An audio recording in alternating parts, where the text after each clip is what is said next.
pastinya dalam melaksanakannya saat mengimplementasinya pasti ada mungkin tantangan ya kan atau mungkin kendala ataupun solusi gitu. Kalau di lapangan sendiri apa yang mungkin dari sisi Pak Ustadz Fathur Rahim lihat gitu?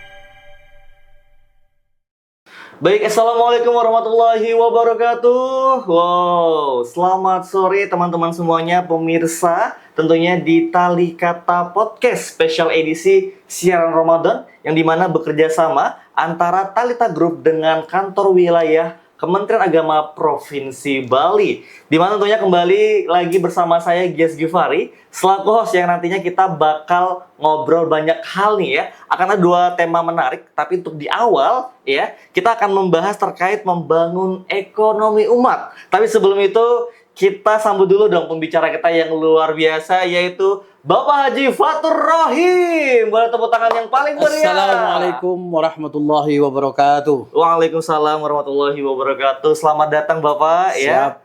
Akhirnya kita bersua kembali ya, berjumpa ya. Baru aja ketemu kemarin nih, 2 hari yang lalu Pak. Iya, ya? di event. Iya, acara nikahan. Oke, lanjut Ustadz. Tentunya di pembahasan podcast kita kali ini ya, tentunya di momen Ramadan juga kita akan menemani pemirsa ya, menemani ngabuburit mereka ya, sambil menunggu waktu berbuka puasa. Iya, pembahasan pertama kita akan ngobrol tentang membangun ekonomi umat Ustadz. Keren ini. Pembahasannya lumayan berat juga ya. Tapi ini kayak cukup perlu kita bicarain juga supaya nanti para pemirsa juga sedikit ada mungkin wawasan terkait ini. Tapi sebelum itu Ustadz, boleh mungkin memperkenalkan diri terlebih dahulu? Oke, terima kasih. Assalamualaikum warahmatullahi wabarakatuh. Saya Fathur Rahim. Saat ini bekerja di Kementerian Agama di kantor KUA Kecamatan Kuta Badung. Kesehariannya mengurusi proses orang berhalal, menikah, dan menangani keumatan terkait dengan wakaf, zakat, ke masjid dan lain sebagainya. Lumayan karena KUA merupakan ujung tombak Kementerian Agama di bidang keagamaan, khususnya kita melayani umat Islam. Terkhusus yang ada dan juga saat ini kita melayani juga problematika, di samping problematika umat Islam juga multi agama. Karena kita diberi tugas tupoksi tambahan untuk melaksanakan itu semua. Masya Allah ya. Sudah bagaimana kenal teman-teman semua pemirsa ya, luar biasa sekali beliau ya. Oke Ustadz, sebelum kita lanjut ke pembahasan terkait detailsnya, mungkin kalau dari pandangan Ustadz sendiri nih, bagaimana memandang ekonomi umat dalam perspektif Islam Ustadz? Nah, Islam pada dasarnya sungguh sangat melihat bahwa perkembangan ekonomi yang ada secara global ini sungguh sangat diperhatikan. Walaupun secara secara eksplisit ayat-ayat Al-Qur'an tidak menjangkau ke sana. Tapi secara implisit banyak ayat-ayat Al-Qur'an yang menafsirkan bagaimana kita sebagai umat Islam itu mampu memberdayakan ekonomi yang ada di tengah-tengah masyarakat. Kita lebih kepada memberdayakan ekonomi umat. Kalau kita di Kementerian Agama melalui KUA ada namanya ada program pemberdayaan ekonomi umat. Masya Allah ya. Jadi ada istilahnya dana bergulir yang diberikan kepada masyarakat untuk mengembangkan usaha-usaha mikro yang ada di tingkat paling rendah. secara bergilir, dana bergulir itu diberikan kepada satu masyarakat. Misalnya dalam suatu daerah kita berikan di 3 titik ataupun sampai 5 titik. Masing-masing kita berikan dana bantuan, dana bergulir 10 juta itu akan terus bergulir sampai menghasilkan beberapa UMKM, misalnya dia UMKM untuk mengembangkan potensi ekonomi yang ada di wilayahnya. Dan itu sudah berjalan dan alhamdulillah interest dari masyarakat lumayan alhamdulillah. Berarti memang ketertarikan masyarakat cukup tinggi Ustadz ya, dan memang ternyata di dalam Al-Quran pun juga secara implisif yang seperti Ustadz sampaikan. Dan Kementerian Agama hadir di sana. Wow, Kementerian Agama dan juga negara ya. Hadir di sana, negara hadir di sana untuk membangun dan memberdayakan. Tidak hanya kita membangun, tapi kita berdayakan. Agar apa yang ada di masyarakat itu bisa berkembang signifikan dan yang pada akhirnya nantinya masyarakat akan mampu menghidupi dirinya dan menghidupi orang lain. Dengan konsep dana-dana bergulir itu. Berarti memang secara program pun pemerintah sudah mendukung dari program pemberdayaan ekonomi umat ini juga ya. Apalagi kita juga berbicara di kalangan bawah juga Ustadz ya.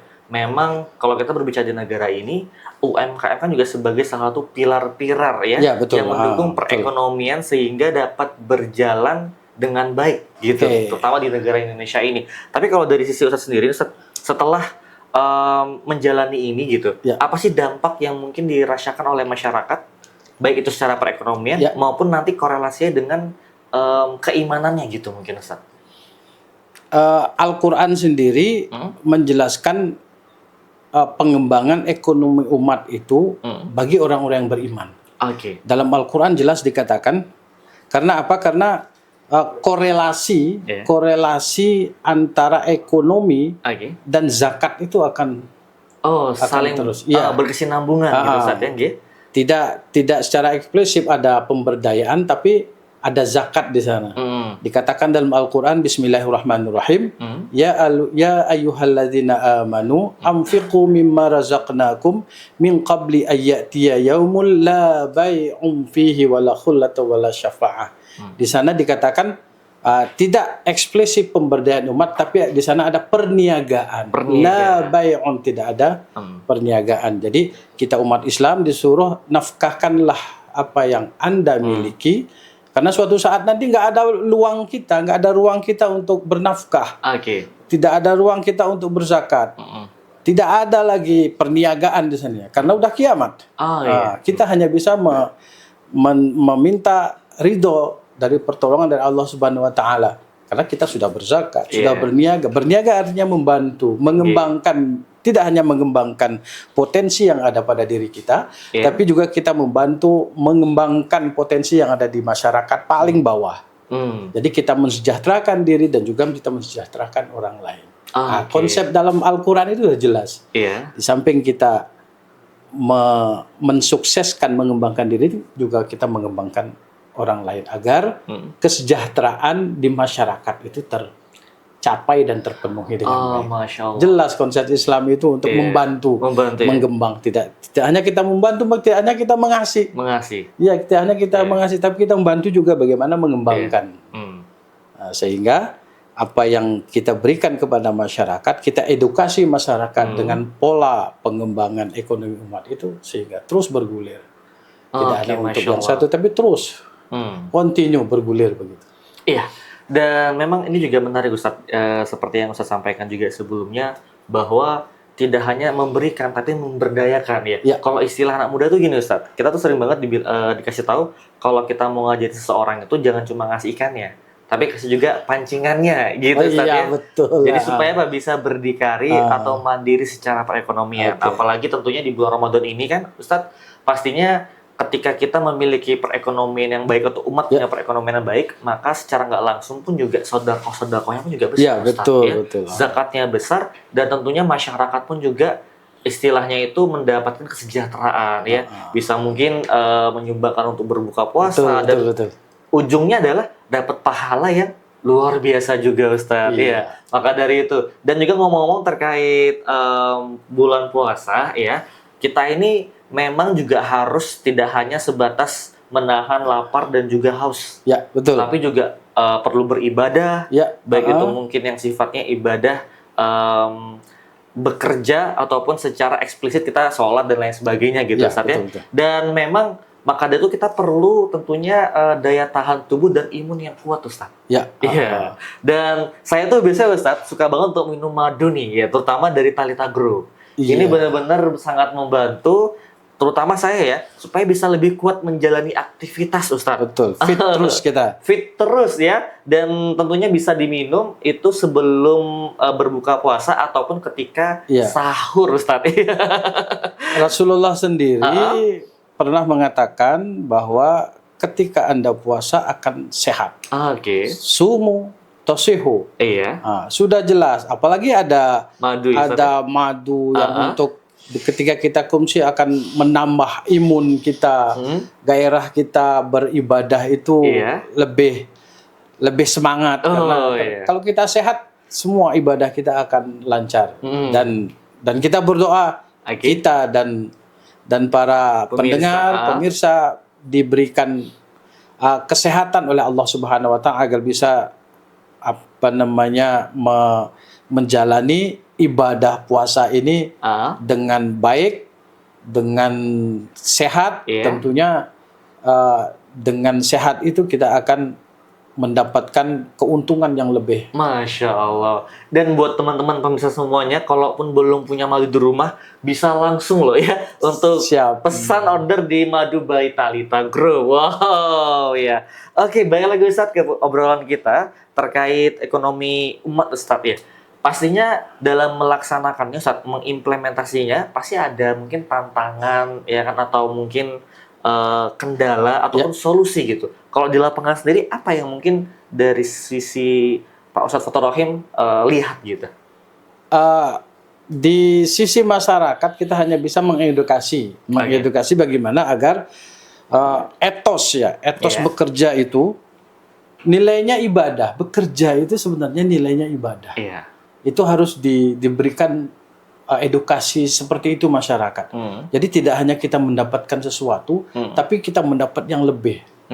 Asal bekerja itu kita awali dengan niat yang baik. Oh iya, pasti ya.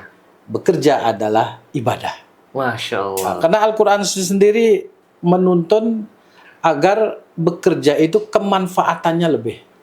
Kita bekerja, manfaat, niatkan dalam rangka beribadah kepada Allah Subhanahu wa taala. Nah, kalau sudah itu menjadi satu kesatuan yang utuh, ya ikhtiar kita bekerja, kita lanjut dengan niat dalam rangka beribadah kepada Allah Subhanahu wa taala, akan paripurna yang akan kita capai. Kemanfaatan yang paripurna. Itu yang konsep yang sungguh indah. Allah menciptakan kita ini dalam berniaga berniaga, kemanfaatan itu yang sangat kita perlukan. Sehingga pada akhirnya benefit, manfaat, dampak pun juga dirasakan oleh umat juga pada akhirnya Ustadz, karena perputaran roda ekonomi pun juga di sekitaran umat sekitar juga. Kita gitu. Karena juga emang gini Ustadz, banyak sekali mungkin di momen Ramadan ini kan sebenarnya peluang ekonomi umat tuh jadi tinggi. Contohnya Ustadz, jualan takjil Ustadz. Ini di momen-momen Ramadan inilah yang apalagi di momen Ramadan ini perlu kita garis bawahi. Ini merupakan momen bagaimana umat bisa memperbaiki ekonomi. Benar. Memperbaiki ekonomi karena di sana sini nanti akan ada takjil. Ketika ekonomi kita berkecukupan dan mampu memberikan orang berupa takjil itu, itu lumayan pahala kita dilipat gandakan. Karena pahala kita memberi sesuatu di luar Ramadan dan saat Ramadan saat ini sungguh luar biasa pahalanya.